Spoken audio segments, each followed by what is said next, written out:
The Merchant of Venice by William Shakespeare. Act 4, Scene 1. Venice, a court of justice. Enter the Duke, the Magnificos, Antonio, Bassanio, Gratiano, Salarino, Salanio, and others. What, is Antonio here? Ready, so please your grace. I am sorry for thee. Thou art come to answer a stony adversary, an inhuman wretch, incapable of pity, void and empty from any dream of mercy. I have heard your grace has ta'en great pains to qualify his rigorous course.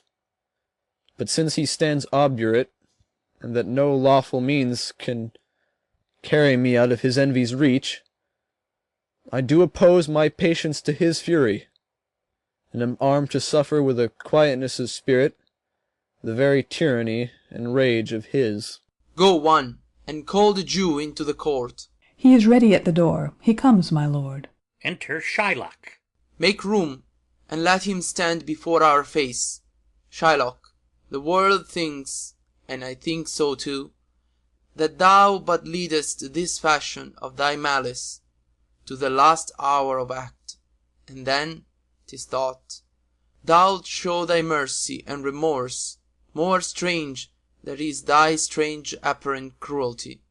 And where thou now exact the penalty, which is a pound of this poor merchant's flesh, thou wilt not only lose the forfeiture, but, touched with human gentleness and love, forgive a moiety of the principal, glancing an eye of pity on his losses, that have of late so huddled on his back, enow to press a royal merchant down, and pluck commiseration of his state for brassy bosoms and rough hearts of flint, from stubborn Turks and Tartars, never trained to offices of tender courtesy.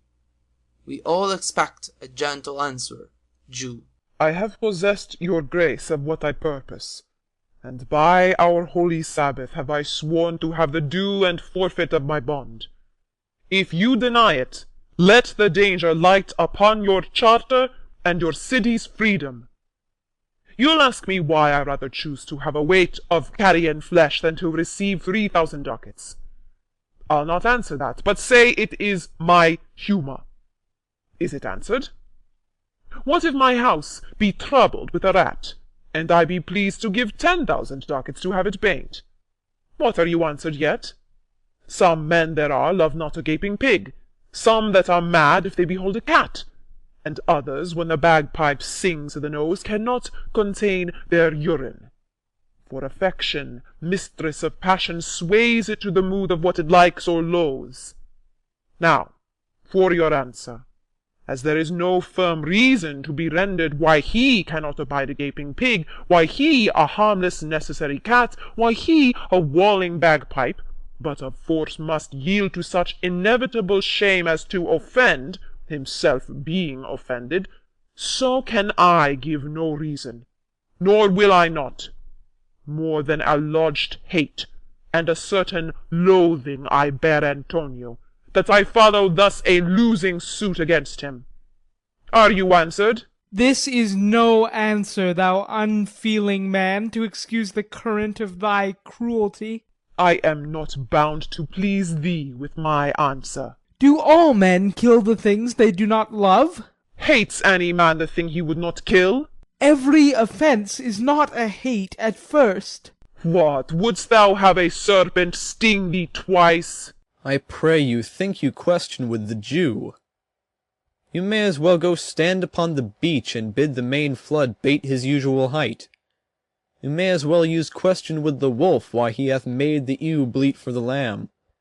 You may as well forbid the mountain pines to wag their high tops, and to make no noise when they are fretting with the gusts of heaven. You may as well do anything most hard as to seek to soften that, than which what's harder, his Jewish heart. Therefore I do beseech you, make no more offers, use no farther means, but with all brief and plain conveniency.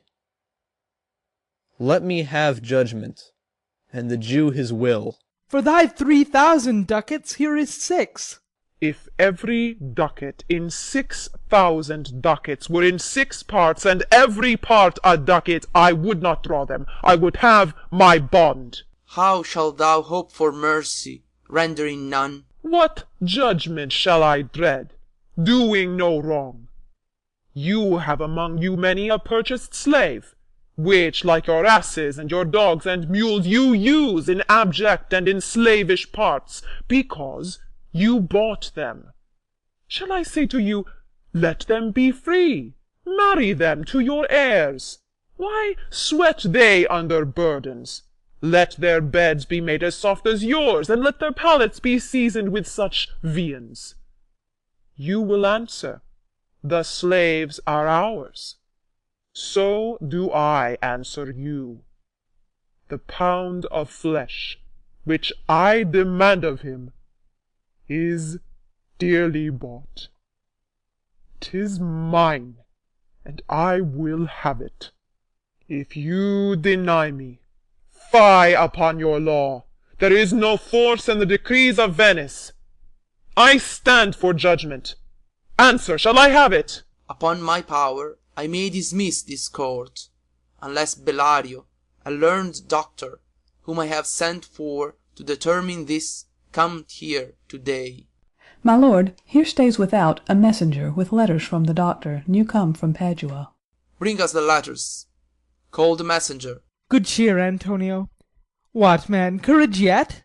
The Jew shall have my flesh, blood, bones, and all, ere thou shalt lose for me 1 drop of blood. I am a tainted wether of the flock, meetest for death. The weakest kind of fruit drops earliest to the ground. And so let me.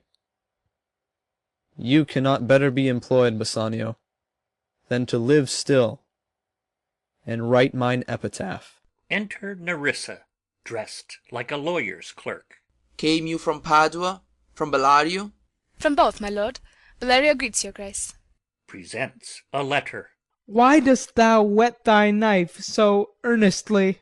To cut the forfeiture from that bankrupt there. Not on thy soul, but on thy soul, harsh Jew, thou makest thy knife keen. But no metal can, no, not the hangman's axe, bear half the keenness of thy sharp envy. Can no prayers pierce thee? No, none that thou hast wit enough to make. Oh, be thou damned, inexecrable dog! And for thy life let justice be accused.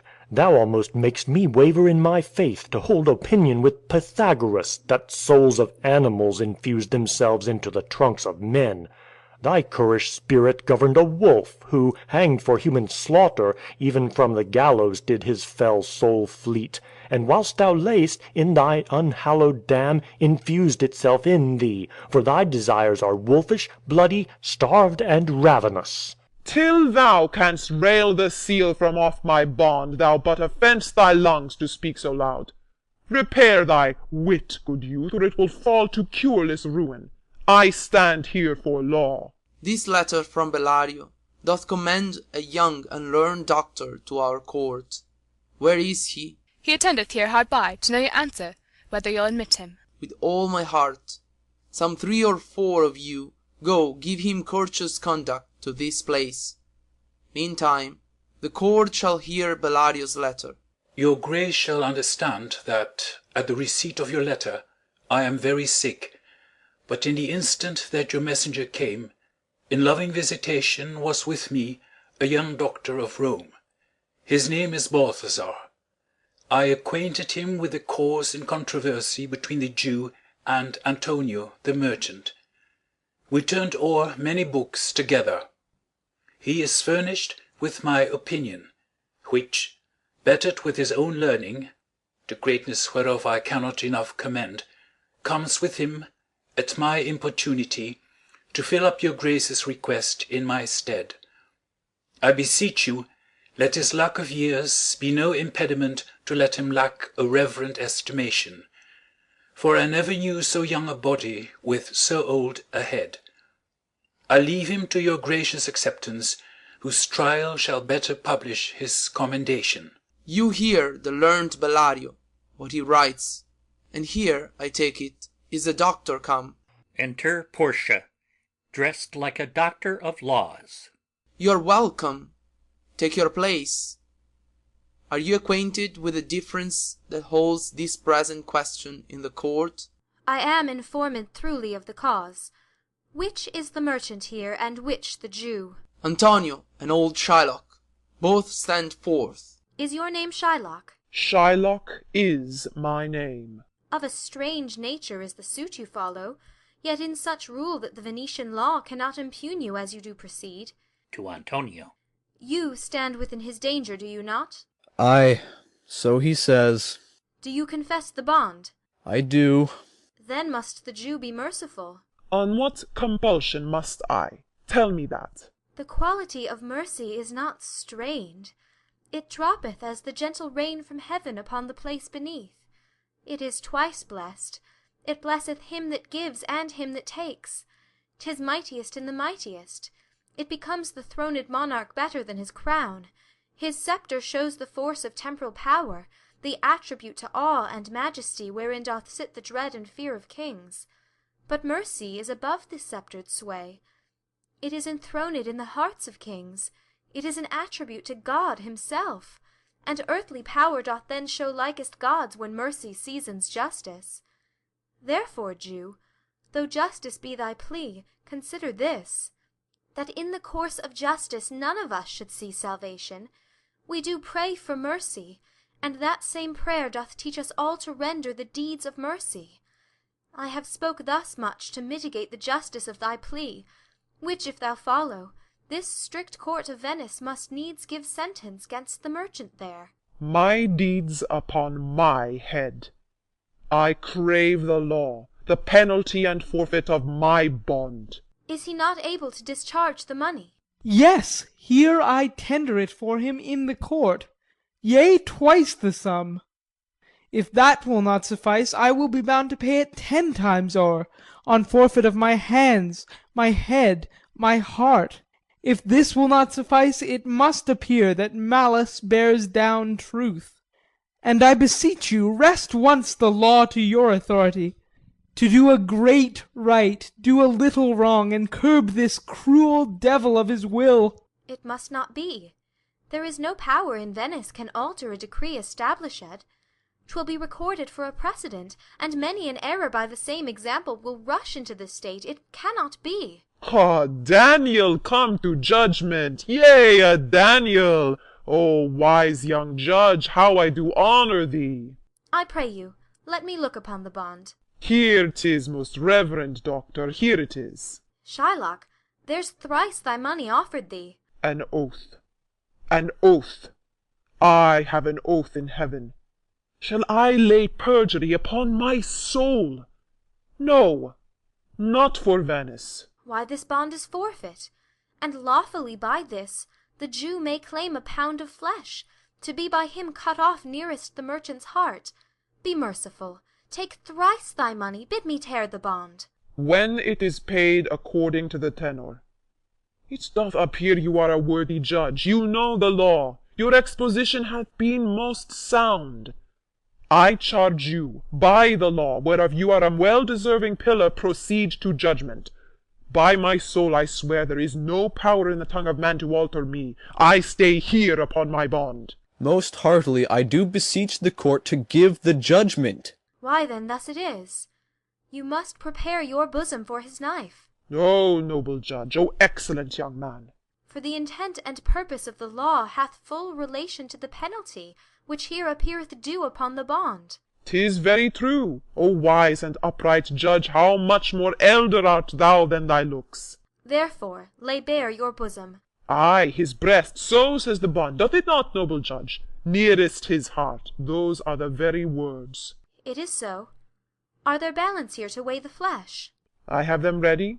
Have by some surgeon, Shylock, on your charge, to stop his wounds, lest he do bleed to death. Is it so nominated in the bond? It is not so expressed, but what of that? 'Twere good you do so much for charity. I cannot find it. 'Tis not in the bond. You, merchant, have you anything to say? But little.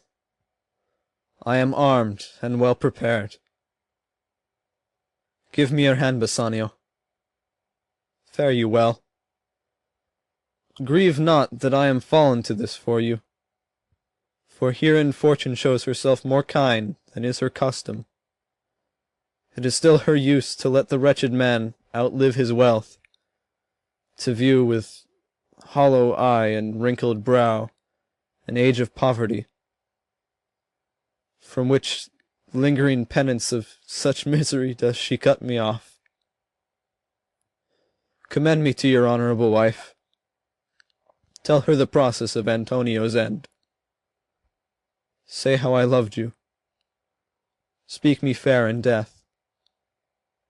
And when the tale is told, bid her be judge whether Bassanio had not once a love. Repent but you, that you shall lose your friend, and he repents not that he pays your debt. For if the Jew do cut but deep enough, I'll pay it instantly, with all my heart. Antonio, I am married to a wife which is as dear to me as life itself. But life itself, my wife and all the world, are not with me esteemed above thy life. I would lose all, ay, sacrifice them all here to this devil, to deliver you. Your wife would give you little thanks for that, if she were by to hear you make the offer. I have a wife whom, I protest, I love. I would she were in heaven, so she could entreat some power to change this currish Jew. 'Tis well you all fetch behind her back, for which would else make an unquiet house. These be the Christian husbands. I have a daughter. Would any of the stock of Barabbas had been her husband rather than a Christian? We trifle time, I pray thee pursue sentence. A pound of that same merchant's flesh is thine. The court awards it, and the law doth give it. Most rightful judge. And you must cut this flesh from off his breast. The law allows it, and the court awards it. Most learned judge, a sentence, come prepare. Tarry a little. There is something else. This bond doth give thee here no jot of blood. The words expressly are a pound of flesh. Take then thy bond, take thou thy pound of flesh, but in the cutting it, if thou dost shed one drop of Christian blood, thy lands and goods are by the laws of Venice confiscate unto the state of Venice. O upright judge! Mark, Jew, O learned judge! Is that the law? Thyself shalt see the act. For, as thou urgest justice, be assured thou shalt have justice, more than thou desirest. O learned judge! Mark, Jew, a learned judge! I take this offer, then. Pay the bond thrice, and let the Christian go. Here is the money. Soft. The Jew shall have all justice. Soft, no haste. He shall have nothing but the penalty. O Jew! An upright judge, a learned judge! Therefore, prepare thee to cut off the flesh. Shed thou no blood, nor cut thou less nor more, but just a pound of flesh. If thou takest more, or less, than a just pound, be it but so much as makes it light or heavy in the substance, or the division of the 20th part of one poor scruple, nay, if the scale do turn but in the estimation of a hair, thou diest, and all thy goods are confiscate. A second Daniel, a Daniel, Jew! Now, infidel, I have you on the hip. Why doth the Jew pause? Take thy forfeiture. Give me my principal, and let me go. I have it ready for thee. Here it is. He hath refused it in the open court. He shall have merely justice and his bond. A Daniel, still I say, a second Daniel. I thank thee, Jew, for teaching me that word. Shall I not have barely my principal? Thou shalt have nothing but the forfeiture, to be so taken at thy peril, Jew. Why, then the devil give him good of it. I'll stay no longer question. Tarry, Jew. The law hath yet another hold on you. It is enacted in the laws of Venice, if it be proved against an alien, that by direct or indirect attempts he seek the life of any citizen, the part against the which he doth contrive shall seize one half his goods. The other half comes to the privy coffer of the state, and the offender's life lies in the mercy of the Duke only, gainst all other voice. In which predicament, I say, thou standst. For it appears by manifest proceeding, that indirectly, and directly too, thou hast contrived against the very life of the defendant, and thou hast incurred the danger formerly by me rehearsed. Down, therefore, and beg mercy of the Duke. Beg that thou mayst have leave to hang thyself, and yet, thy wealth being forfeit to the state, thou hast not left the value of a cord, therefore thou must be hanged at the state's charge. That thou shalt see the difference of our spirits, I pardon thee thy life before thou ask it. For half thy wealth it is Antonio's, the other half comes to the general state, which humbleness may drive unto a fine. I for the state, not for Antonio. Nay, take my life and all, pardon not that. You take my house when you do take the prop that doth sustain my house. You take my life when you do take the means whereby I live. What mercy can you render him, Antonio? A halter gratis, nothing else for God's sake. So please my lord the Duke, and all the court, to quit the fine for 1/2 of his goods.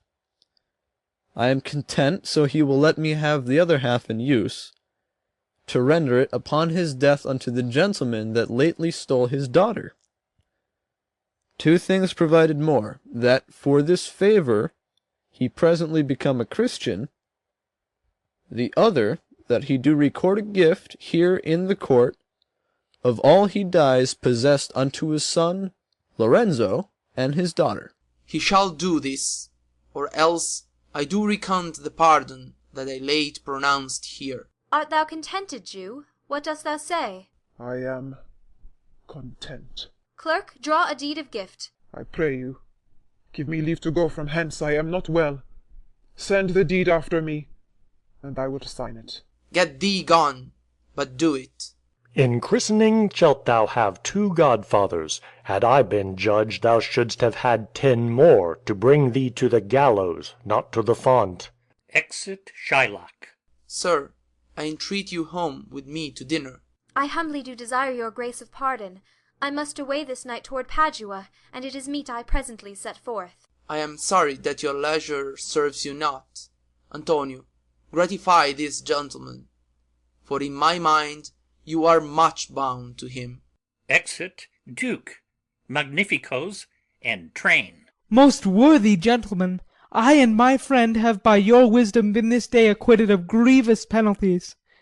In lieu whereof 3,000 ducats due unto the Jew, we freely cope your courteous pains withal. And stand indebted over and above in love and service to you evermore. He is well paid that is well satisfied, and I, delivering you, am satisfied, and therein do account myself well paid.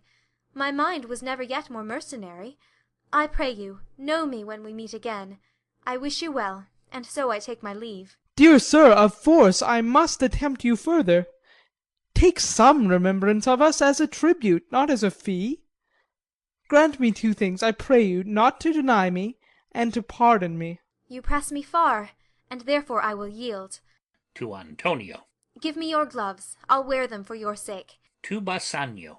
And for your love, I'll take this ring from you. Do not draw back your hand. I'll take no more, and you in love shall not deny me this. This ring, good sir, alas, it is a trifle. I will not shame myself to give you this. I will have nothing else but only this, and now methinks I have a mind to it. There's more depends on this than on the value. The dearest ring in Venice will I give you, and find it out by proclamation. Only for this, I pray you pardon me. I see, sir, you are liberal in offers. You taught me first to beg, and now methinks you teach me how a beggar should be answered. Good sir, this ring was given me by my wife, and when she put it on, she made me vow that I should neither sell, nor give, nor lose it. That excuse serves many men to save their gifts. And if your wife be not a mad woman, and know how well I have deserved this ring, she would not hold out enemy for ever for giving it to me. Well, peace be with you. Exeunt Portia and Nerissa. My lord Bassanio, let him have the ring. Let his deservings and my love withal be valued against your wife's commandment.